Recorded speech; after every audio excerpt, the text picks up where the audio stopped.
Niwarudishe kwanza kwenye historia. Karibu.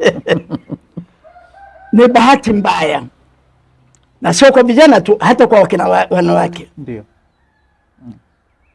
Huko nyuma kulikuwa na nia ya kuwaleta vijana wetu wote pamoja badala ya kuwagawa katika misingi ya vyama, na tukataka kutengeneza baraza la vijana wa Tanzania. Baraza kwanza la vijana, ili vijana wote waje pamoja. Saa hizi vijana wetu wamegawanywa kama nyama. Kwa hiyo kuna vijana wa CCM, kuna vijana wa Chadema, kuna vijana wa ACT, lakini matatizo ya vijana ni moja, yanafanana wote. Kama hakuna ajira kwa kijana wa Chadema, vivyo hivyo hakuna ajira kwa kijana wa CCM. Kama elimu sio bora kwa kijana wa wa ACT Wazalendo, vivyo hivyo kwa kijana wa CCM. Na mambo mengine yote yale. Sisi vijana wetu wote wamelelewa katika mazingira yanayofanana. Kwa hiyo hoja ilikuwa bungeni wakati huo, ni miaka ya 97 kuja kwenye 2000 na kitu, wa vijana wetu tuwaweke pamoja ili matatizo ya vijana yawe address katika center moja. Kwa sababu kiweka matatizo kwenye center moja ni rahisi kuyashughulikia. Sasa hivi Chadema inashughulikia vijana wake, CCM inashughulikia vijana wake, alafu humo ndani unapata ubaguzi, humo ndani unapata upendeleo, humo ndani kuna watu wanaajiriana kwa sababu ya misingi ya undugu, vitu ambavyo Tanzania ilikuwa historia. Huko nyuma ajira hajawahi kutolewa kwa undugu. Mwalimu Nyerere alipiga vita undugunization. Nepotism. Alipiga vita. Lakini leo unaona nepotism kila mahali. Watu wanapata ajira kwa kujua nani aliyeko serikalini.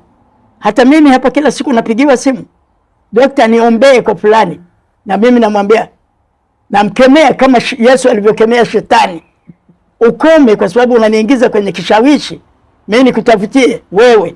Jana wale ambao hawezi kunifikia mimi watasaidiwa na nani? Kwa hiyo tumeondoka kwenye ile dhana ya kwamba sisi ni vijana wa taifa moja. Ajira ni haki yetu wote. Sasa tunaanza kusema nani anamjua nani ili apate haki zake. Tukishaenda hivyo, hilo ni taifa linalomalizika, linakwenda ukingoni na kufa.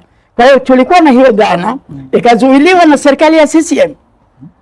Hiyo baraza la vijana likauliwa na vijana wa CCM. Tena kwa wakati mwingine leo makamu wa rais, yeye mwenyewe ndiye alikuwa anahusika na vijana pia.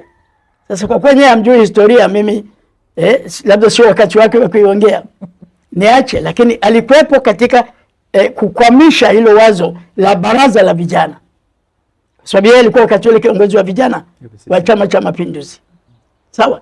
Sasa tukianza na mtazamo huo wa vijana, mimi nadhani taifa letu litakwenda haraka sana, kwa sababu tangu asili Watanzania tumefundishwa kuwa ndugu moja.